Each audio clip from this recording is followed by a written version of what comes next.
What is going on, Slumpbusters? This is your boy Kyle, and we are back with another YouTube quick hitter. This one feels inevitable, like a car crash that you see coming from a mile away, but my San Diego Padres have been eliminated from playoff contention in what can only be described as the most disappointing season in the history of the San Diego Padres, which is a low bar to hit considering the Padres come into most seasons without any expectations. And so the fact that there were expectations and the Padres didn't meet them this year is a blow to the psyche of San Diegans everywhere and people who just generally fell in love with the most exciting team in America. The Padres were a revelation. They were a fun team. They were someone who people all across the country were looking at and saying, wow, it looks like they're having a lot of fun in San Diego right now. They've got spinning chains that they put on when they hit home runs. They've got a guy who pimps bat flips and is going to win the MVP. They've got a sweet fielding third baseman that everyone either loves or hates in Manny Machado. And it all fell apart for the Padres after the All-Star break. The Padres came into the year as the second leading favorites to win the National League, only behind the Los Angeles Dodgers.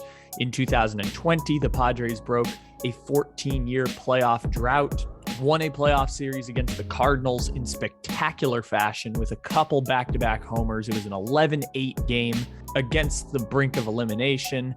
And then they went on to win Game 3. They got smacked by the Dodgers, but it felt like this was the step for something new. And what was strange about it is that the Padres were this good. In fact, back in June, the Padres had a 94% chance to make the playoffs, and everything went wrong after that, whether it's injuries to the entire pitching staff with Darvish, Blake Snell going on the IL, Chris Paddock, Dinelson Lamet. Obviously, they still didn't have Mike Clevenger from last year. They had signed Jake Arrieta to try and start. Jake Arrieta got injured. Yu Darvish went back on the IL. Blake Snell, who for a while had a sub-2 ERA in the month of September, he went back on the IL. And everything fell apart at the end of the season for the Padres. Their bats started hitting poorly. Eric Hosmer fell apart. Will Myers fell apart. Trent Grisham.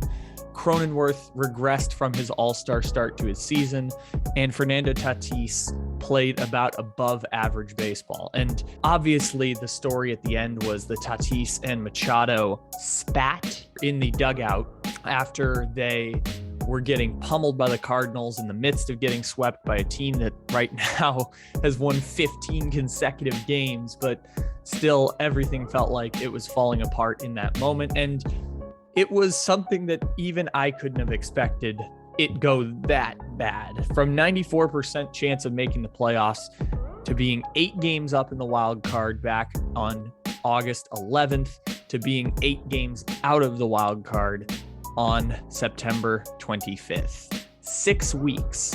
The Padres lost 16 games on the rest of the National League.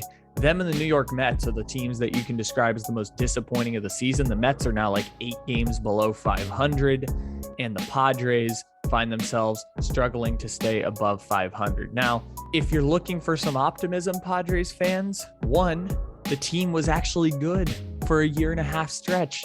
I'm 20 years old. The last time the Padres were good, I was 5 years old. The San Diego Padres were a really good team, and despite this fact, they fell apart in the end. They still have a really good team. Going into next year, they'll get Mike Clevenger back from injury to kind of sustain that pitching staff a bit. Dinelson Lamet will finally be healthy, hopefully, bringing back his 3 ERA for his career so far.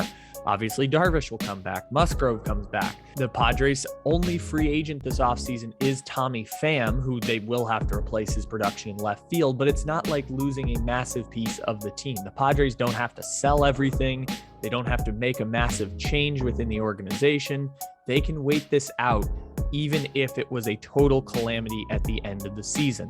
I don't think Jayce Tingler is going to lose his job. That's the manager of the Padres, for those who are unaware. I think the more likely scenario is 2022 becomes a make or break year for both AJ Preller and Jayce Tingler together in combination.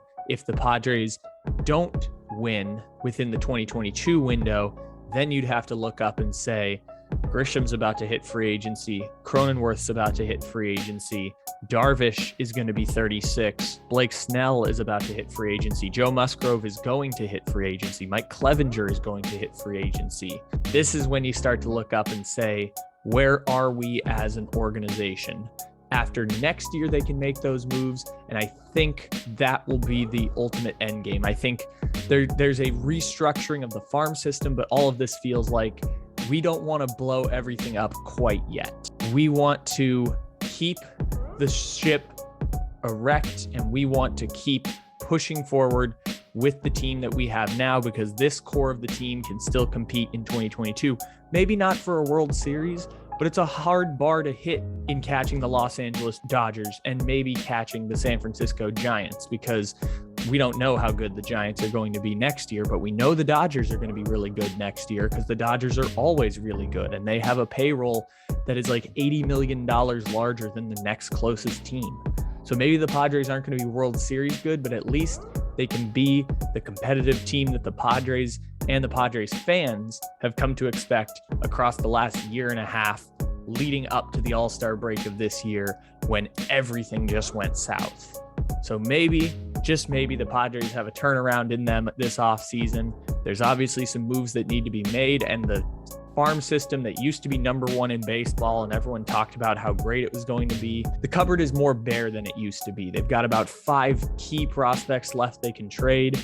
Not getting Max Scherzer probably hurt them a lot, but Max Scherzer is a free agent, and the Padres do still technically have some money, so maybe that'll help bolster a pitching staff that just every single person got hurt throughout the season. Who knows what the moves are going to have to be this offseason for the Padres, but AJ Preller has never been afraid to make crazy, stupid moves. Sometimes it works out, sometimes it doesn't, but he's not afraid to make a move. So we know the Padres will have some sort of turnover this offseason, and hopefully the Swingin' Friars can come back in 2022 and maybe, just maybe, be good enough to make it back to the playoffs.